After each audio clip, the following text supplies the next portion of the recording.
this to stream the HyperCon games. And yeah, all right, cool. Says we're live. How's my volume? Yeah, so it says we're live, but for some reason it's not going live on the Instagram. Let me see if I can It's whatever. see if I can find it live on Instagram. All right.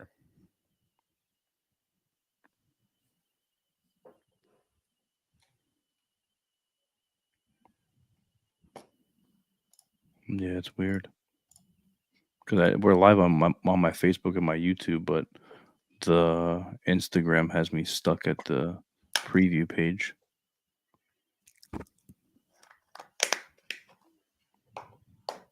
Whatever. Oh well, we'll make it happen. Yeah. All right. Well, hey, welcome everybody. I'll have to clearly edit that out. But hey man, I appreciate you for coming on, brother. I know that you're a busy guy, man, and we've been talking about doing this for quite a while. And Of course. just my life, your life, me being on active duty, back on recruiting duty, and you running a business and a YouTube and all the phenomenal things that you're doing out there. Finally we made time to make it happen. So welcome to the show, man. I appreciate you for coming on, man. So first off, man, how did you find yourself in the Navy? Like, how did that work out? Um, well, a few reasons. Probably I was cutting grass and making pizzas, and I was just like, well, I can't do this forever. And plus, I'd been considering it, doing something else, and my parents went through a tough time going through a divorce, and I said, all right, I got to get out of here. So I did. And I said, I went to a recruiter office. I said, sign me up. Mm.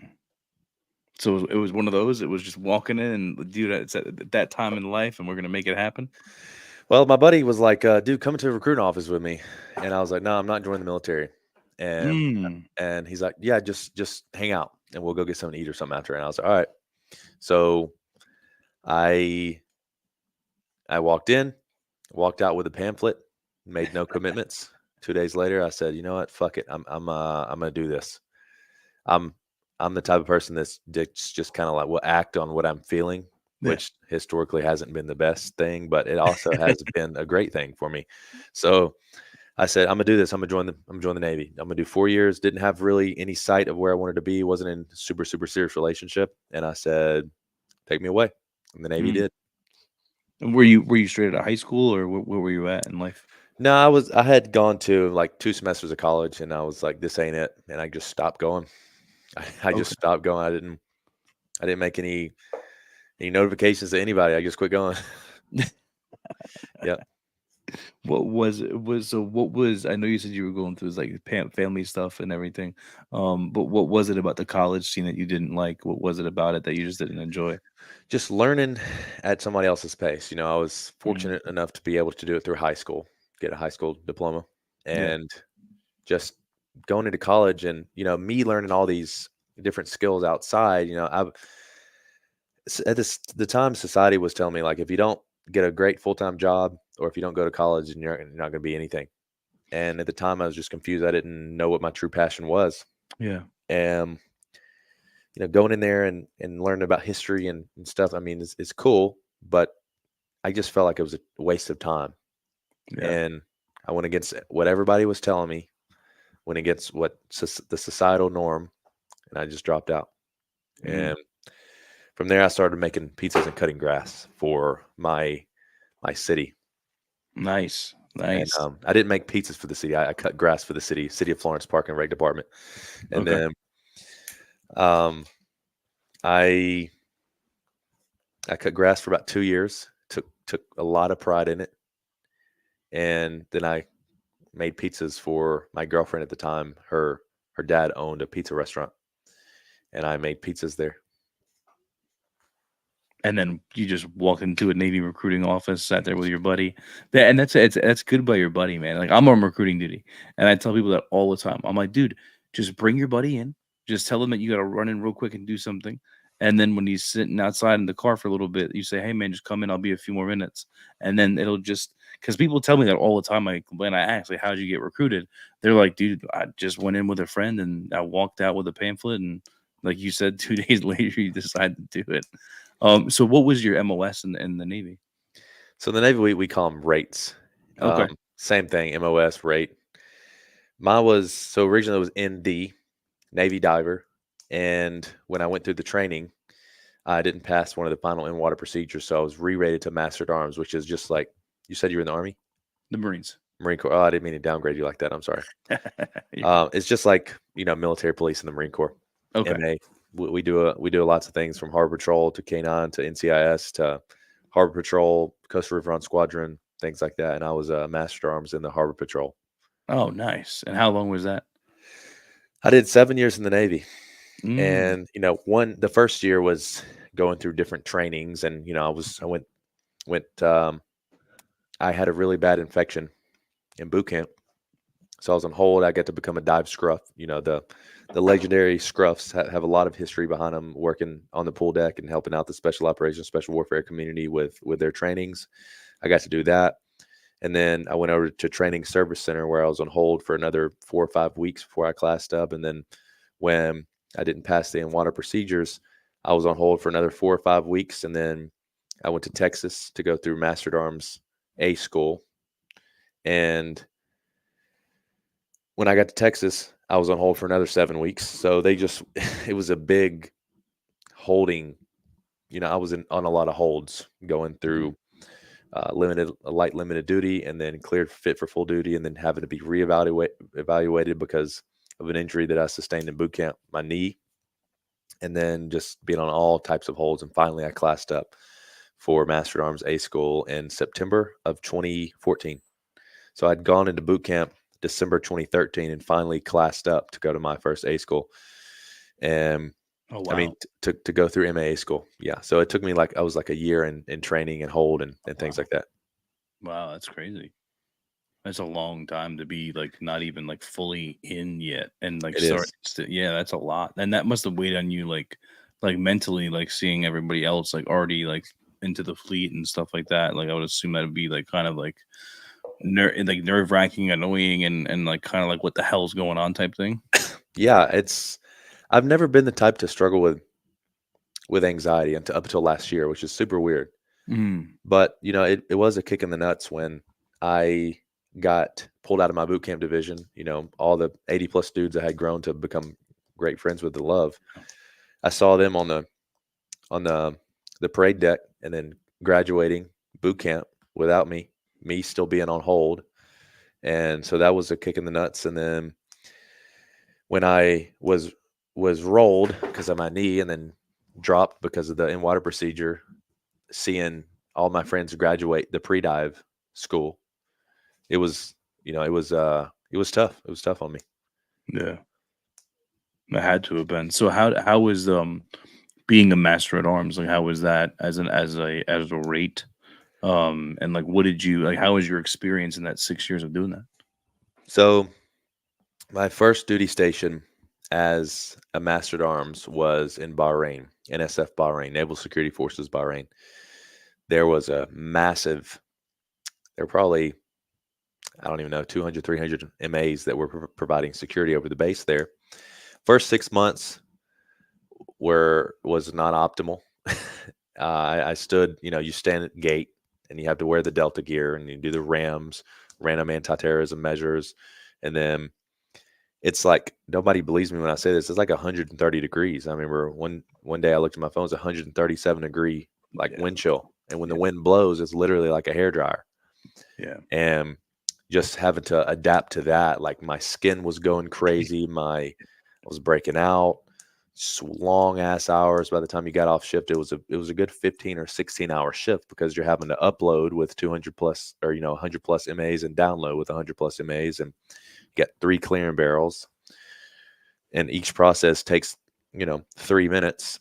So if you do the math on 30 people at each clearing barrel and 3 minutes per whatever, then that's 90 minutes, just uploading and downloading. You got a 12-hour shift to do. And then, those very, very long hours until they caught wind that I had my level 2 swim qualification, that I had gone through dive and taken my level 2 swim qualification. And they said, we want you to go to the harbor.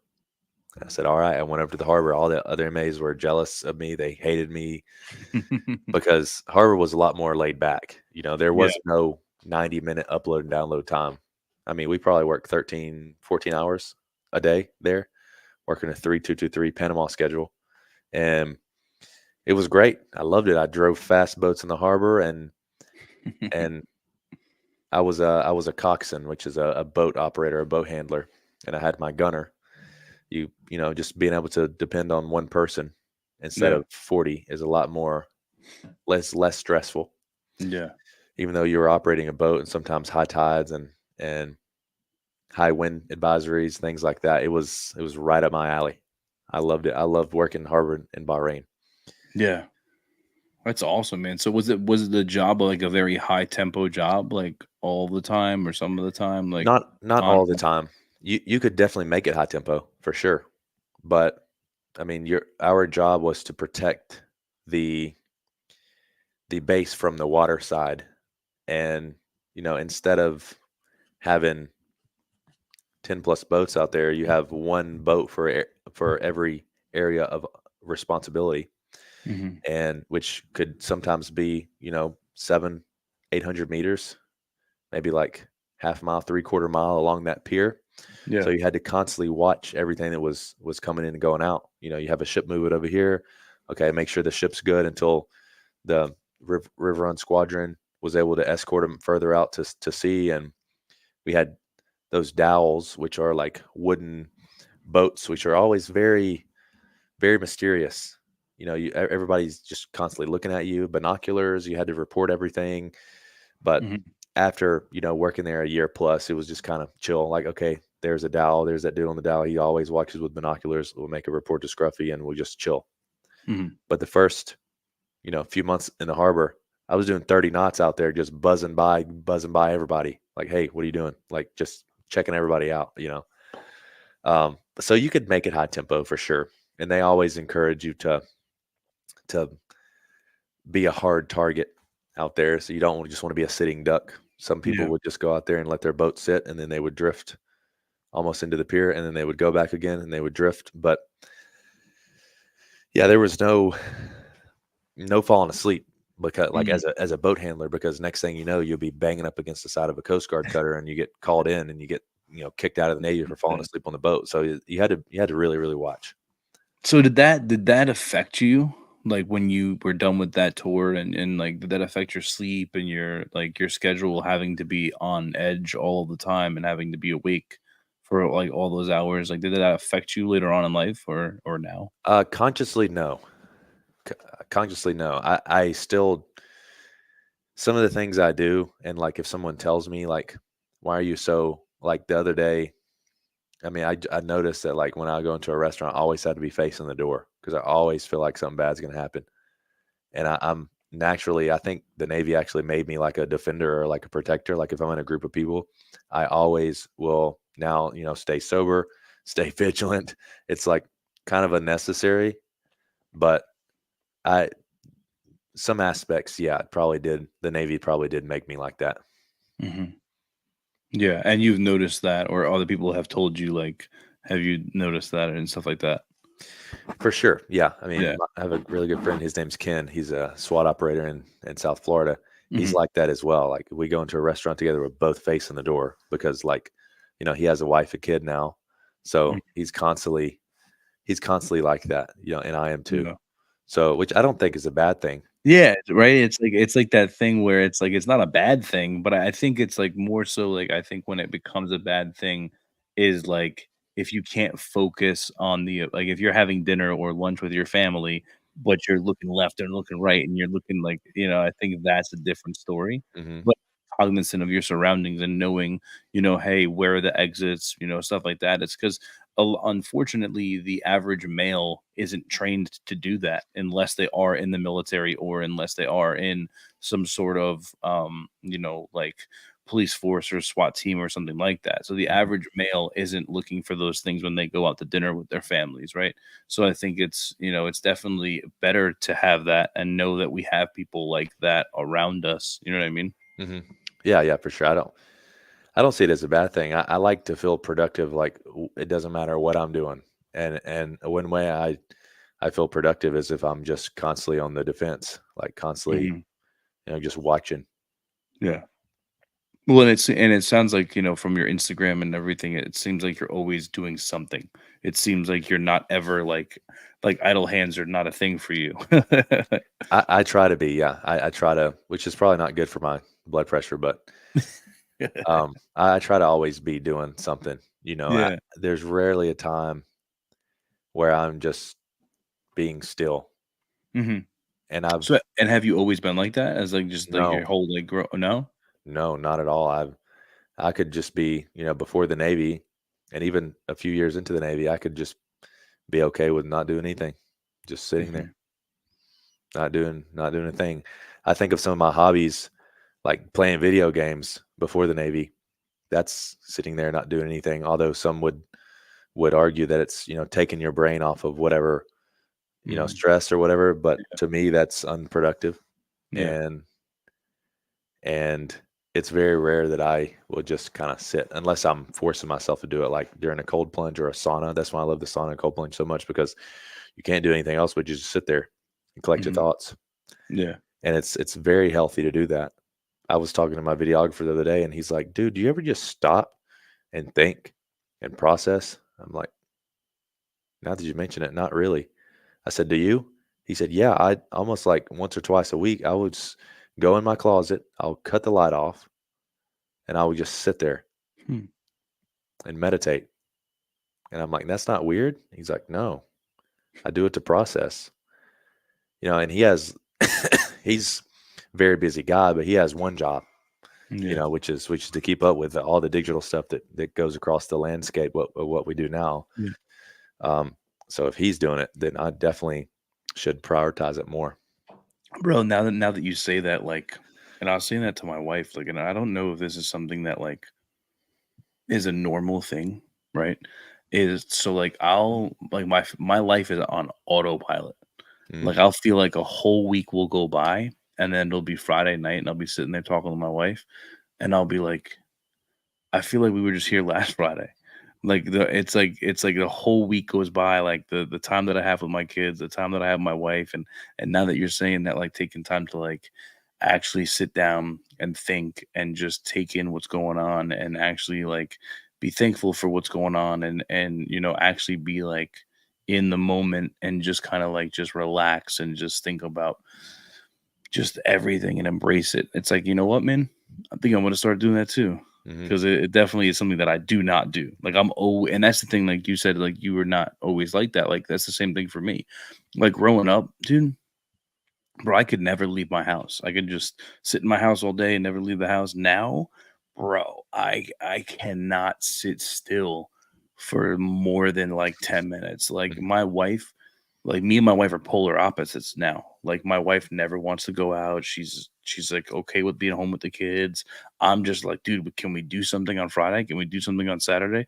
And meanwhile, like I'm out all day long as a recruiter for the Marines. Like mhm, all I am is out, but it's just so different. Like now being in the Marine Corps 15 years, it's drastically different than it was before I joined the Marine Corps. mhm, Like before I joined, I was completely okay with being a homebody and just chilling and playing video games or watching movies all the time. Now it's like I still watch movies, it's still a hobby of mine. I still play video games here and there, but like I'd rather be out doing something than being inside of my house. mhm. Yeah, I think the But military does something to us like that that we don't really, consciously yeah, notice. yeah. But I do think it's something with the military lifestyle.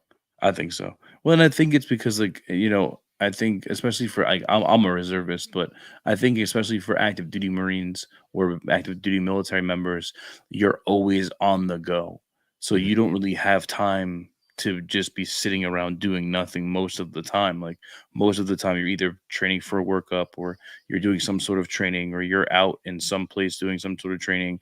And like, yeah, you have time to go to your barracks but back and forth. But at the same time, like you're also trying to get out, make memories with your boys. You're trying to go travel. You're trying to go see places you've never seen. So I feel like the average person in the active duty military isn't really going to be a homebody. Like there are those ones, but the reality of it is those ones and twos get pushed into becoming not like that anymore. mhm. So I think that's kind of what happens. It makes sense to me if that makes sense. Yeah, I would agree. That completely makes sense. Yeah. So how was the rest of your 6 years in the Navy? Like, was after the Bahrain and everything like that? How was that? Yeah, after Bahrain, I bounced to VFA 2, Strike Fighter Squadron 2 with the FA-18s out of Lemoore, California. And actually, so when I was leaving Bahrain, I had orders to CRS 2 or 3, I believe, out of Little Creek, Virginia. I believe it was CRS 2, which are like really cool orders for MMA. It's like Harbor Patrol, except it's more expeditionary. You go travel a lot, you get per diems, you get deployed. And those orders were ripped right away from me. I guess some, detailer had a buddy that was up for orders, and he's like, "Oh, just gave these orders to his buddy and took them away from me." But I got a phone call from my detailer, and he's like, "Hey, where do you want to go next? I got you between Kings Bay and Washington." And I had done, I was coming up on 3 years in the Navy, and I said it's time for me to rotate, either go to shore duty, or I got another 1 year billet. And Kings Bay and Washington is sea duty. It was a 3 year term, and I said, I can't do, you know, three more years of sea duty. I'm at that point, I'm just getting boned. And he said, "Well, you got to choose." And I said, "Oh, I'm going to get out." And he's like, "You going to get out just because you don't get the orders that you want?" I said, "Yeah, I am." And he said, "Let me give you a call back." And he gave me a call back. He said, "Okay, I see you're a harbor guy. I have you harbor patrol unit orders out of." So this is after I left VFA two. I was on VFA two. I went on. Sorry, my brain's. I'm trying to recollect all these memories. So I went to VFA two after my orders got pulled for me, and before I went, I said, "Am I going to deploy?" Because I didn't want to go on a ship. They said, "No, you're in dry dock." I said, "Okay, cool." I get there 5 days later. They said, "We're going on deployment. Get ready for we're doing a Western Pacific cruise for 7 months, January through July." And so I went on deployment.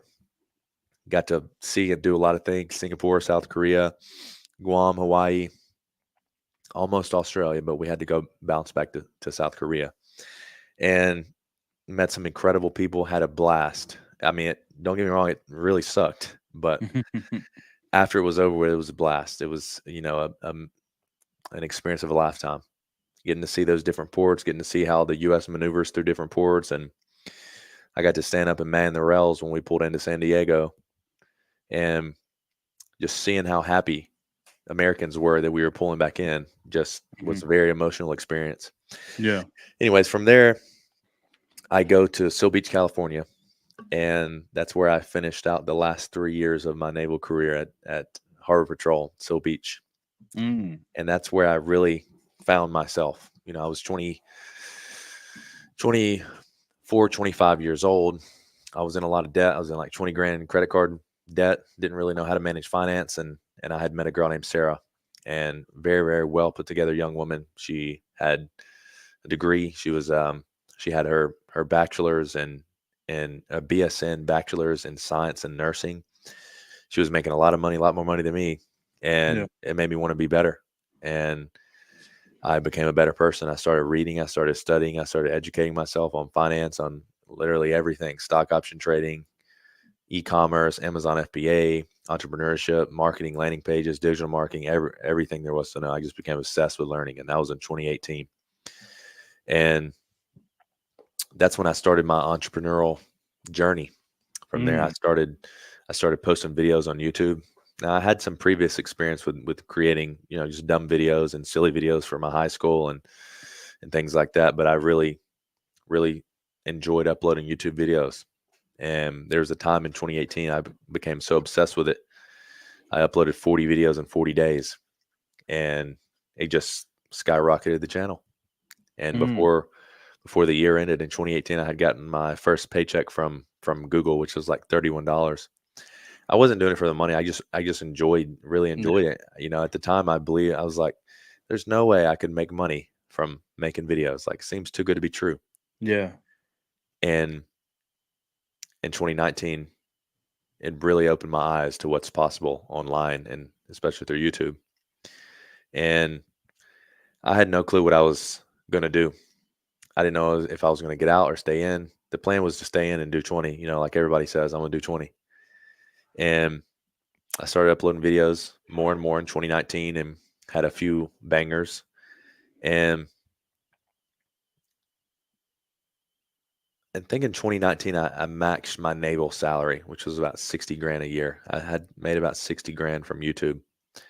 And I was like, man, this is cool, but I would never, get out for this. I don't have benefits. I don't have anything. Yeah.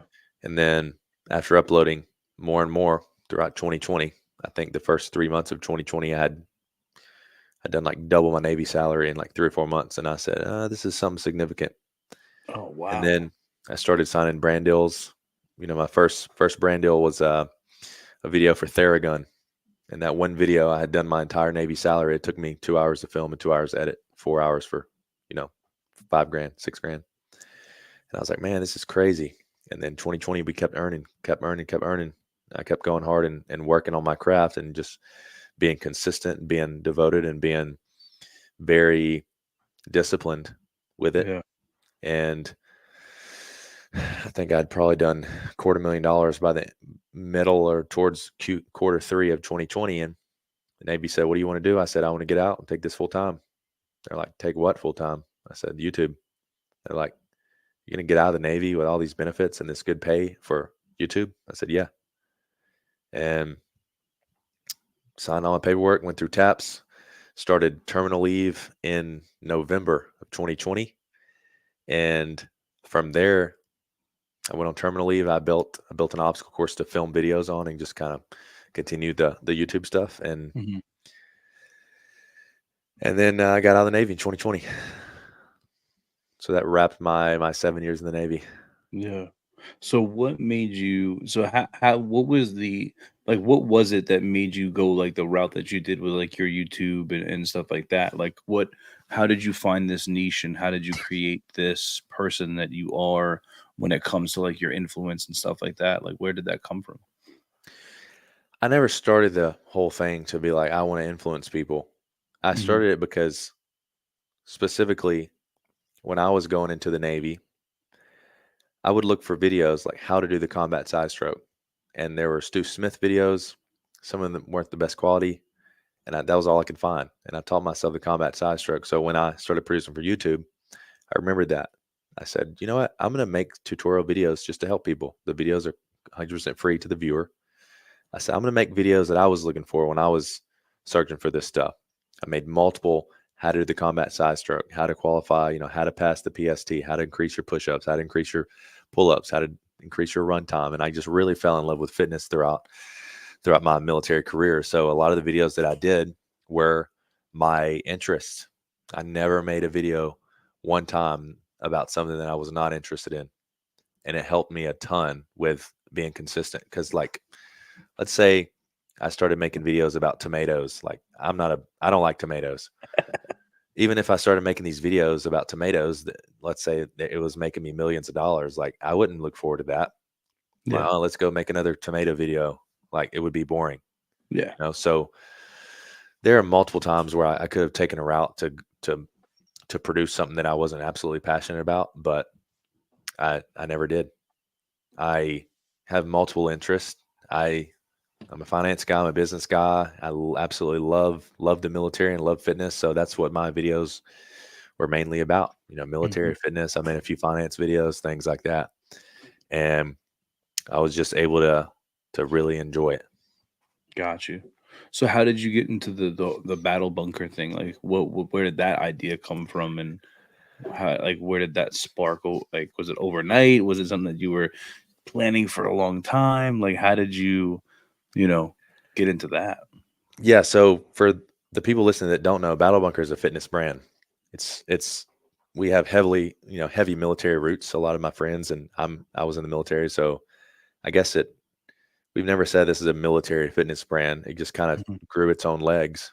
And I had the idea for the Battle Bunker in 2020. I had saved up some money from the YouTube stuff, and I said, well, I need to spend this and kind of invest it into the business. So I guess this is the way that it's supposed to go. I was committed to building an obstacle course I even purchased a plot of land for 10 grand out in Lancaster, California, in the middle of a shitty desert parcel of land. And that didn't work out because we had to get a lot of surveys. But finally, I landed on a piece of land where I leased from a guy who was 3 grand a month. And I was just didn't really think a whole lot into it. I just said, I want to build an obstacle course and I want to film on it. And I want to call the obstacle course Battlebunker. And that's what I did. Built a 9 obstacle course out in the middle of, Moore Park, California, in the desert, pretty much. No hospitals, no water, no electricity, anywhere in sight. So built it, executed. We produced over the next year and a half, up until midway through 2022. We produced 21 episodes of Battlebunker, and it grew. And we got a Facebook show and we got a Snapchat show, and it was all feel good entertainment. Me with a couple of the dudes just running obstacle courses and working out with each other and doing all these things. And that's where Battlebunker came from. Now today, Battlebunker is a parent company for 3 different things. Oh, wow. HyperCon Games, Battlebunker Bus is another one. I know you've seen that one, and then the Battlebunker Unbroken series, which is what we're pushing hard this year. So yeah, it's really grown, and I had never even thought that it would be this way. Like Mhm. as a business owner, it's hard to focus on things that are going right because like my brain automatically focuses on, okay, this is what we could do better. This is what we could do better. We could get more views here. We could earn more here. Blah blah blah. But it really has, when I think about it, it really has taken such an aggressive upswing in viewership and collaboration. And nowadays, like if you go into a gym and you ask the general person, hey, have you heard of Battlebunker? They'll probably say, oh yeah, that's that bus, right? Or they'll probably say, oh yeah, that's that dude that has that obstacle course, right? Like they don't even know my name. So Mhm. Battlebunker has grown like way more than me and my name. Mm. 90% of the people that say hello to me in public, they don't know my name. They Mhm. just know me as the pull up guy or the Battlebunker guy. Yeah. And I think it's crazy that, like, when you just started talking about it just a few moments ago, you were like, "Yeah, man, my first check was $31, and I never thought this would be a thing." And I think that's the awesome part about stuff like that, right? Is that like you start doing something as just like a new hobby, and then it becomes this thing, and I think that's the purest form of it, right? Is that you, and even you said it just a moments ago, like I never did anything I didn't want to do. I never did anything that I didn't have an interest in. And I think that's why watching you and watching your reels and watching everything that you do is that you can see that. And because of that, it just makes it more warmer, and people, it's just more, it's easily digested because of that. And it's easily, like, even like right now talking to you, I've never spoken to you in my life, but I feel like I've probably already known you for for years already. But it's awesome to see that, and I think that it's like, and it's a testament to people to, like, hey man, just do what you love and do it because you love it, right? hmm Yeah, I appreciate that 100%. I mean, if you're passionate about something, at the end of the day, numbers don't matter at all.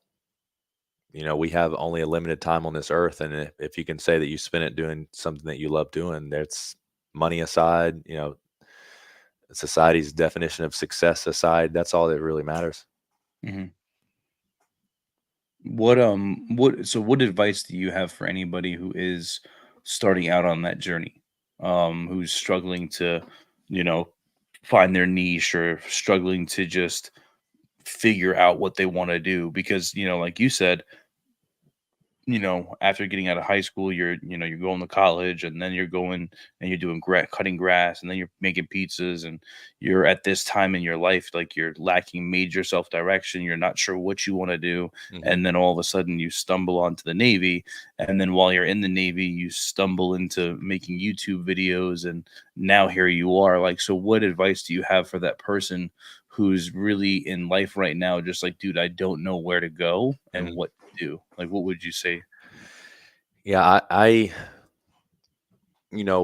tell people I started trying at life when I was 25, and that's because I found out what my passion was. And when I talk to younger people, even 15, 16, 17-year olds that are like, My parents want me to do this, but I want to do this. I'm like, follow what you want to do. If you want to be a trash man, if you want to, gather trash from the streets, go for it. You don't have to live in this societal norm. Like, especially growing up, you're tossed into this this pathway of like, okay, go to school. You have to go to school, high school. And I recommend it. It helps you develop your social skills. It helps you develop all types of skills. And then from there, you're tossed into, okay, parents want you to go to college. And then they're like, okay, they're starting college the next year. 90% of people, they don't know what they want to do. They think they want to go into dentistry. Like, how do you know that? You've never done dentistry before. How do you know that you want to weld if you haven't welded before? Like, so many people, we're just tossed, and I was too, just tossed into this bucket of, high school, okay, college or job, and they have no clue. They don't have the enough experience to know what they actually want to do. So I would say take a step back. If you are not absolutely waking up and obsessed with something every single day, I would say go experience, go, you know, grill a steak, go dancing, go play ice hockey, go play baseball with your buddies, go play frisbee, go work out, experience as much as you can Mhm. constructively, and find out what you like to do. And then from there, do more things. Like, okay, cool. If you love to play basketball, all right, then try to play, college basketball and do something you love, or just go play college or play basketball with your buddies. Like, it'll turn into something. If you love it and you're passionate about it and you're driven towards it, something will happen. And I just think the problem is so many people, they don't know what they want to do. They don't know what their passion is. Yeah. So what would you say, bottling it down, bottling it up, what would you say your passion is? Is it servant leadership? Is it helping military members? Is it helping anybody? Is it like, what would you say, like, when it comes down to it, what is Austin's passion? So when you break that down further, I used to tell people fitness. Like, when I saw physical changes and mental changes with myself, I said, "Oh, this is great. This is fitness." But if you take that and you break it down some more, it is, you get a feeling of fulfillment from doing what you love, and that breeds your passion. Mm, So if you if I say fitness, and I would ask myself, why is fitness my passion? It yeah. is because there is a path to a goal. You can set clear intentions and clear goals with it. And working out gives me a sense of fulfillment. And the more I've experienced, especially with the YouTube stuff, I've experienced helping people and through fitness, and that gives me a greater sense of fulfillment. So it all kind of falls in line. Like, I work out for for YouTube videos. I go out, I get people to do pull-ups and give them $1 or $5 or whatever. But the happiness that people get from that, from watching and doing, and they see, oh, that guy did 5 pull-ups. I wonder how many pull-ups I can do. And they've never even been to a gym in their entire life. And they get in there and they, get 1 pull-up or 2 pull-up, and it gives them a sense of fulfillment, and they get happiness from it. Yeah. And they keep going and keep going. And a year or two later, like, their whole life is transformed through fitness. So Yeah. I would say, why is fitness my passion? Because it's such a great avenue to live a healthier lifestyle amongst yourself and amongst the ones around you. It makes you more disciplined. We all know that we don't want to wake up, at 7 or 6 before work and go for a run, or we don't always want to go to the gym after a long, tough day driving harbor patrol boats. But, it builds discipline, it builds character, and it gives you a sense of fulfillment. Mhm. Yeah, and then through that, and that's very true, and I never really thought about it like that. Like, everything that you're saying is like is so spot on because fitness is an overall arching thing that connects everything, right? Our health, our community. It connects veterans. It connects camaraderie. It brings civilians together. And what you're doing, like you said, you never meant it to be like a military esque thing, but then it kind of became that on its own. But now you have civilians that are doing it. You have veterans that are doing it. You have current military members that are doing it, and it all started because of your love for fitness. Hmm. Yeah, Yeah. exactly. I believe that I'm a pretty transparent person, and as soon as you veer off from transparency, you start having to fill these gaps of where, you either told false info or something like that. I think Battlebunker has taken such a strong approach, and it's garnered a strong community, but just because I'm naturally a positive person, and I think people gravitate towards that. And I'm not the type to say, "Oh, look at me, I'm the best, motivator in the world," or whatever. But I like to I like to smile, I like to laugh. I'm a really goofy guy. I goof around all the time, and I'm always smiling. I'm always laughing, having a great time. And I think that rubs off on people. And yeah, I'm just happy to have fitness as an avenue to do that. Yeah.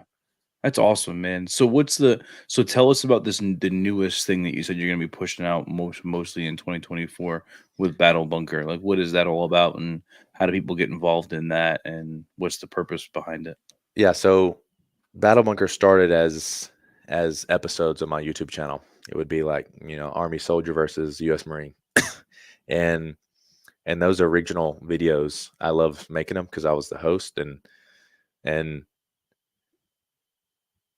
we kind of veered away from that just because Battle Bunker was growing. I was kind of trying to see what Battle Bunker had become, like with the Yeah. Battle Bunker bus, and now in 2022 we did Hybricon Games, which is a very elite competition. We give away a lot of money, and that's our pinnacle competition with Battle Bunker. And with the Unbroken series, it's to go back to that original format where we're producing for YouTube and just creating some great episodes and having a great time. Nice. That's awesome, man. Thank So you very much. and you're involved in a lot of other things too. Hmm. Like, so what other, because I see you with Veteran with a Sign all the time with Zach. I see you with all different people. I feel like you're collaborating with somebody at all times. So like, what other things are you involved in? Well, there's probably too many to mention. The recent one is I partner with Operation Good Boy. I'm the co-founder of Operation Good Boy. They have a pretty extensive catalog of canine treats and gear and toys and supplementation. I just realized how important dogs were for mental health, and especially veterans' mental health. I mean, I have two Maltipoos right here, Tactical Louie and then Long Leg Lucy over here. So the Operation Good Boy carries that forward and just creates some very very spot on supplementation and treats for canines to support their health and happiness. Oh And wow. you see me with Zach all the time because we go to a lot of events. I get invited to a lot of events, like with different companies or just with friends. Like Zach, for example, he does work with Tour Knives down here in San Diego. I met Connor, the owner, and so we've just become friends and have a very similar friend group and events like military conference or MCOM or a shot show. A lot of our friends go to that, and I'm just there with them. We're Yeah. either doing work with some of the brands there, like for example, Victos was our gear sponsor for the 2023 Hybricon Games. They're one of the reasons that we were able to give away $30,000 to the competitors because they stepped in monetarily and they were a partner of ours. They were at Shot Show and just paths cross like crazy, Yeah. So Zach's at a lot of those events that I'm at. Yeah, and he's an awesome dude, man. I had the privilege of meeting him when I first started the podcast. Like, I just met him, shook his hand, talked to him for a few minutes, and then in the past couple of years, just spoke to him on Instagram and stuff like that. But like seeing the two of you guys together, it like I feel like being in a room with you guys would be very like just genuine. Like you guys have like the same personality, like you have the same purpose, the same vision. You just want to help people, whether it's fitness, whether it's health. Like you're all and I think what I love the most about the two of you and people like yourselves is that you're not just doing one thing, you're doing so many things, but you're able to do them articulately. Like some like and that's what I want to know is like how are you able to do so many things and make them all work. Like your schedule or your planning has to be freaking insane because like most people can't do one thing and you're doing multiple things. Hmm. So like how do you juggle this life of craziness at least is what it seems. Well, there, it's common for people to see like, dang, like everything this dude does, like it works, and it's not relatable because they feel like, they start one thing and it seems like it doesn't work, and they will just Hmm. stop. I mean, the reality is, I tried lots of different things, and only about 10 or 20% of them work. Like Yeah. before Battle Bunker, it was branch battles, and that didn't work. And then it was USS Battle Series, and that didn't work. And then it was Battle Factory, and that didn't work. And now it's Battle Bunker. Like Hmm. 4 different iterations of that. That's not super public because Yeah. it wasn't successful, but Yeah. So there people were. don't see the other side of it. Exactly, yeah. And then like Yeah. with Battle Bunker, we came out here, we built this awesome, 6-figure obstacle course. It was great for a year, but can't get people to come to the trials events, can't get people to book corporate events. So that's probably something that we're phasing out. So like with me, like like I said earlier, I keep thinking about this. Like we only have a select amount of time on this earth. Yeah. And I would much rather try as many things as possible and go into them with 100% like precision. Even if you have precision and planning, like they don't always work. And that's the same thing with me. It's not like there's nothing special about me besides maybe the execution. But I mean, I've tried multiple things. I mean, even before Battle Bunker, even before the YouTube stuff, I had 3 businesses: the Business Gentleman, the Captain's Cup of Coffee, and then Architecture. They didn't work out. So when people see me and they're like, "Oh, this is, he's, founder of Battle Bunker and host Battle Bunker Bus and co-founder of Operation Good Boy," like it's not like those are the only things that I've ever tried. Yeah. That's only very select, very very few things that I've tried. Mm. And So what made you not give up? What made you continue to push? Like why did you continue to say, "Okay, this didn't work out, but let me find another one. And this didn't work out, let me find another one." Like what because some people they don't do that. They try it once or twice and then they're like, "Ah, you know what? Whatever. I'm just done riding that bike." So what it's made you continue to it's the like I was mentioning before, it's the passion for it. Like Mm, when I started the business, gentlemen, it was a drop shipping company on Shopify, and I was, I stopped because I'm not passionate about leather bags and fancy watches, and yeah. it just kind Okay. of like folded it. Yeah. With Battle Bunker, I was able to keep going because I woke up and it was like the passion was still there. Like I want to make this happen. I want to make cool YouTube videos, and I want to make, I want to. I love challenging people. So that was kind of always there. It just, you always have to pivot. Pivot, Mm, never quit. So it never quit. exactly, I think that's what's kept Battle Bunker going strong. Is sometimes you have to pivot. Like in 2022, when Battle Bunker was only a an obstacle course, I had to shut it down because I didn't want to pay the rent out there. It was like 3 grand a month. We weren't really generating a lot from the videos. So for about 5 or 6 months there, I pivoted, and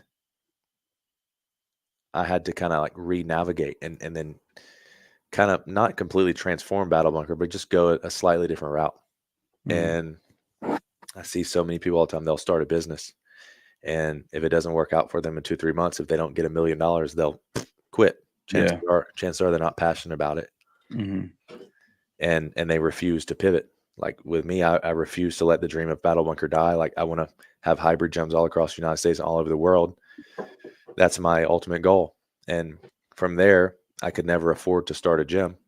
From there, you kind of just have to backscale. I'm going to use my knowledge of YouTube and social media and earn revenue behind it and create different series and grow the brand before we start a gym. Now, hopefully, November, December this year in San Diego, we'll be opening a Battlebunker gym. Nice. So, yeah, it's not.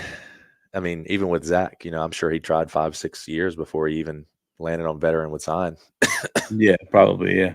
Yeah, and it's just something that people don't see is Yeah. this. Dude, Oh, and I gotta thank you for that, man, because it's a breath of fresh air. Because, like, dude, I've been doing this podcast for like 3 years, mhm, and I have the passion, and there are days where I'm like so about it, and then there are some days where I'm just like with work and everything, and 3 kids and everything. There's times where I'm just like, dude, the last thing I want to do is go upstairs and do an episode right now. Or people reschedule, and then it's hard to keep guests, impact, like to get people on and stuff like mhm, that. But it's definitely something that, like, it's the one thing in life besides being in the Marine Corps for 15 years that I've actually stuck to, and invested in and stuff like that. So it's awesome to hear that from you. Like, hey man, it's not the first time I tried something that it finally worked out. Like, I just continued to pivot and to never quit and to keep going. yeah, exactly. I mean, like in 2018, branch battles was a thing. It took me 2 years to finally land on Battlebunker and to pivot until it got somewhere.